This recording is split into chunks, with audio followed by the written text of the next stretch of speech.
Hello everyone. UPSC prelims PYQ analysis में हमारा geography series का पार्ट 5 है ये। और भी आगे ऐसी सीरीज़ आएंगी, एक से एक अच्छे क्वेश्चंस आएंगे। आज की सीरीज़ में हम आगे के क्वेश्चन देखेंगे, कैसे हम लॉजिक के थ्रू, एलिमिनेशन के थ्रू क्वेश्चंस को सिंपली सॉल्व कर सकते हैं।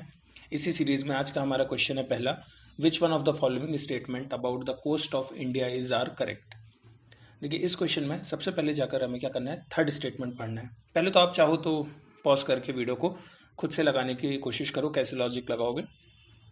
ठीक। थर्ड स्टेटमेंट कहता है, east coast of India is a low sedimentary coast exhibiting depositional forms. सबसे ज़्यादा हमें पता है कि ईस्ट कोस्ट पे रिवर बहती हैं, सिर्फ नर्मदा और ताप्ती को छोड़ करके बाकी सारी रिवर बे ऑफ बंगाल में जाती हैं। तो रिवर अपने साथ क्या ले जाती हैं, सेडिमेंट्स, और उन्हें डिपॉजिट करती हैं। तो ईस्ट कोस्ट थर्ड बिल्कुल सही है। जैसे ही हमने थर्ड ऑप्शन सही किया, ऑप्शन ए और सी एलिमिनेट हो गए। अब उस हमें कुछ नहीं करना है, हमें फर्स्ट स्टेटमेंट अगर पता चल जाए तो हम आंसर लगा लेंगे, क्योंकि 1 और 3 कहीं नहीं है। अगर 1 सही है तो हमें पता चल जाएगा डी होगा, और अगर 1 गलत है तो हमारा आंसर सीधे क्या आ जाएगा, बी। फर्स्ट है, the west coast of India is a highly rocky retreating coast. Retreating word का मतलब होता है पीछे हटना। तो अगर हम कंपेयर करें ईस्ट के कंपैरिजन में, तो वेस्ट कोस्ट को हम देखेंगे काफ़ी रिट्रीटिंग है, ज़्यादा स्लैंट है। तो उस चक्कर में फर्स्ट स्टेटमेंट सही होता है और आंसर हमारा आ जाता है डी। इसी तरीके से नेक्स्ट क्वेश्चन है हमारा, विच one of the following state has the largest area under coral reef in India. Coral reef सबसे ज़्यादा उसी जगह पर होंगी जिसकी कोस्ट लाइन सबसे ज़्यादा होगी पानी से। कॉमन सेंस है। गुजरात, तमिलनाडु, अंडमान और लक्षद्वीप में अगर हम कंपैरिजन करें तो सबसे लंबा एरिया जो कोस्ट लाइन के साथ कवर करता है वो अंडमान एंड निकोबार है। तो बस इस हिसाब से हमने लॉजिक लगाया और आंसर आ गया। कोरल रीफ सबसे ज़्यादा वहीं होंगी जिसकी कोस्ट लाइन भी सबसे लंबी होगी। कॉमन सेंस है ये। बस इस हिसाब से ये सॉल्व हो गया। नेक्स्ट क्वेश्चन पे आते हैं, in which one of the following highland of India can you find temperate forest called sholas. Shola कहाँ मिलते हैं? तो इसका देखिए, यहाँ पर कोई हम लॉजिक नहीं लगा सकते हैं कि बहुत ज़्यादा। यहाँ पर हम बस एक कॉमन सेंस ये लगा सकते हैं कि हिमालय पे आप ऐसा कुछ नहीं पढ़ते हैं, तो वो कट जाता है। इसके बाद हम देखते हैं विंध्या और सतपुड़ा और नीलगिरी, यहाँ हमें कन्फ्यूजन हो सकती है। मैं ये मान सकता हूँ कि आपने सतपुड़ा, विंध्या और नीलगिरी नहीं पढ़ा होगा, लेकिन हिमालय जब भी पढ़ा होगा तो हिमालय में आपने कभी शोला वर्ड नहीं सुना होगा। तो बस ये काटना था। तीसरा एक और रूल हम लगा सकते थे कि बी सी डी जो है यहाँ पर वो नॉर्थ इंडिया का पार्ट है, और नीलगिरी जो है वो साउथ इंडिया का। तो एक ऑड वन आउट के हिसाब से हम शोला टिक कर सकते थे। वैसे इस क्वेश्चन को डायरेक्टली आपको करंट से सॉल्व करना था, क्योंकि स्टैटिक ज्योग्राफी एनसीईआरटी में भी मिलता है और करंट में बहुत न्यूज़ में रहता है। हर साल में एक आध बार ये न्यूज़ में आता ही है। तो ये होता है कैटेगरी जहाँ पे हमें नॉलेज की ज़रूरत पड़ती है। इसके बाद नेक्स्ट क्वेश्चन है, विच one of the following is not. ये नॉट वर्ड में हमेशा ध्यान रखिए, यही सबसे ज़्यादा गलती होती है। Not a mountain peak of Andaman and Nicobar.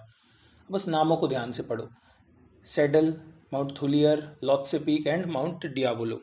अब ये उसी तरीके का क्वेश्चन है जैसा हमने नीलम संजीवा रेड्डी वाला क्वेश्चन देखा था पिछले पार्ट में। अगर आपने वीडियो नहीं देखा है तो वो वाला वीडियो भी जाकर देखो। अब इसमें सीधे सिर्फ ऑप्शन सी को देखो, लॉत्से। ये जो TSE आ रहा है, ये जनरली आपने चाइना और तिब्बत से रिलेटेड नामों में सुना होगा। तो लॉत्से पीक, जैसे लहासा होता है, सो मोरी, सो पेंगसो लेक, इधर इस तरह के नाम सुनोगे चाइनीज़ या हम कहेंगे तिब्बत से रिलेटेड नाम लगता है। तो ये अंडमान और निकोबार में तो नहीं हो सकता। तो हमने सी को एलिमिनेट किया और आंसर आ गया, सिंपल। नेक्स्ट आते हैं हम हमारे अगले क्वेश्चन पे। Government want to prepare a plan for drought prone areas of country, which one of the following regions will be predominantly focus. अगर हमें ड्रॉट प्रोन एरियाज पे जाना है तो पहले तो हमें हर एक एरिया देखना पड़ेगा। कोस्टल आंध्र प्रदेश, नाम ही है कोस्ट, कट गया। कोस्टल एरियाज में ड्रॉट की बात ही नहीं है। बी, गंगा मैदान। गंगा मैदान हमें बहुत अच्छे से पता है, भरे हुए हैं। सी और डी में है नॉर्थ ईस्ट रीजन और कच्छ रीजन। अब नॉर्थ ईस्ट का एक सिंपल सा लॉजिक लगाओ, सबसे ज़्यादा बारिश होती है मेघालय के मौसिनराम में, तो उस हिसाब से सी कट गया। बचा कच्छ। कच्छ में क्या है, हम देखते हैं हमारा मार्शी एरिया है, तो उस हिसाब से D option tick. Next question है, the extent of damage caused by earthquake is not influenced by which of the following. Earthquake को किससे कोई फर्क नहीं पड़ता। ऑप्शन ए देखिए, स्ट्रेंथ ऑफ अर्थक्वेक। अगर मैग्नीट्यूड और सारी चीज़ें बहुत ज़्यादा है, अभी टर्की में भी अर्थक्वेक आए 3, तो अर्थक्वेक की स्ट्रेंथ तो ऑब्वियसली बहुत बड़ा फैक्टर है। 8, 9, 10 रिक्टर पे आएगा तो वो बहुत तबाही मचा देगा। B, population density definitely affect करती है। कहीं अर्थक्वेक आ रहा है 10 इंटेंसिटी का और वहाँ पर कोई नहीं रहता, कोई इशू नहीं है। बट कहीं 4 इंटेंसिटी का भी आ रहा है और वहाँ लोग रहते हैं, तो वो प्रॉब्लम है। तो डेफिनेटली पॉपुलेशन डेंसिटी असर करती है, तो ये भी आंसर नहीं हो सकता। टाइप ऑफ बिल्डिंग बिल्कुल करती है। अच्छी क्वालिटी से बिल्डिंग नहीं बनी है, लूज मटेरियल की है, तो अर्थक्वेक में गिर जाएगी। D climate of the area. अब बरसात है, सर्दी है, इससे कोई लेना देना नहीं है अर्थक्वेक का, तो आंसर हो जाएगा डी। सिंपल, इसमें कोई लॉजिक की भी बात नहीं थी, कॉमन सेंस लगाना था। ठीक, नेक्स्ट क्वेश्चन को ध्यान से पढ़िए। इंसेप्टिसॉल, एंटीसॉल, वर्टिसॉल और मॉलिसॉल। अब देखो इसमें नॉलेज है तो सिंपल है भाई, नॉलेज से बहुत सिंपल क्वेश्चन है, बट अगर नॉलेज नहीं है तो सिंपल लॉजिक लगाओ, हर वर्ड का एंड पॉइंट पढ़ो। Soil, soil, soil, soil. Soil word सबसे ज़्यादा चारों ऑप्शन में किससे रिलेटेड लग रहा है? सॉइल, कॉमन वर्ड है ना, सॉल, सॉइल, तो आंसर ऐसे आ गया, सिंपल, कोई ज़्यादा डाउट नहीं। दूसरा, ये जो है अगर नॉलेज से जाते हो तो अमेरिकन और यूरोपियन क्लासिफिकेशन या वेस्टर्न क्लासिफिकेशन में जो हम इंडिया में रखते हैं ना, black soil, red soil, alluvial soil, उसी के नाम वेस्ट में होते हैं, इंसेप्टिसॉल, मॉलिसॉल, एंटीसॉल, इस तरह से। तो इसका आंसर आ गया बी। नेक्स्ट क्वेश्चन में पूछा है कि ट्रॉपिक ऑफ कैप्रिकॉर्न किस कंट्री को टच नहीं करता है? नॉट पे हमेशा ध्यान रखिए। अब देखो इसमें एक और सिंपल लॉजिक जो मैं हमेशा अपने हर वीडियो में बताता हूँ, 50-50। आप ऑप्शन सी और डी को देखेंगे तो ये ऑप्शन आपको क्या दिख रहे हैं? सबसे ज़्यादा क्लोजेस्ट। सबसे ज़्यादा क्लोजेस्ट आपको कौन से ऑप्शन दिखेंगे? सी और डी, पैराग्वे और उरुग्वे। तो बस आंसर इन्हीं दोनों में होगा। जब भी कोई कॉमन दो सिमिलर ऑप्शन आते हैं, आंसर उन्हीं दोनों में से कहीं होता है। अब बस सी और डी के बाद आपको यहाँ पर क्या चाहिए? इसके आगे ये क्वेश्चन को आप लॉजिक से सॉल्व नहीं कर सकते, इसके आगे नॉलेज लगेगी। लेकिन हाँ, यहाँ तक भी अगर अपन आ गए तो ये हमारे लिए एक जीत होती है कि हमने एटलीस्ट ए और बी को तो एलिमिनेट कर लिया।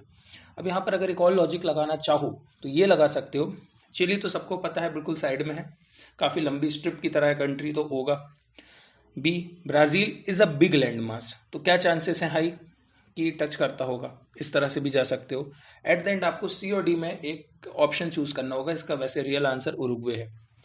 तो इस तरीके से आज की सीरीज में हमने कुछ क्वेश्चंस देखे, और भी अच्छे हाई क्वालिटी क्वेश्चंस पहले की सीरीज में बनाकर रखे हैं, और आगे और भी सीरीज आनी है, history, geography, polity, economy, environment, सब कुछ। यूपीएससी, सीएससी बस नहीं, सीडीएस, सीएपीएफ, हर एग्जाम के क्वेश्चंस मैंने उठाए हैं। साथ ही साथ उन एग्जाम्स के लिए भी अगर आप तैयारी कर रहे हैं तो आप इस सीरीज को देखिए और अपने दोस्तों तक शेयर कीजिए। बेस्ट से बेस्ट तरीके से हम कैसे क्वेश्चंस को अप्रोच कर सकते हैं ये हम जानेंगे।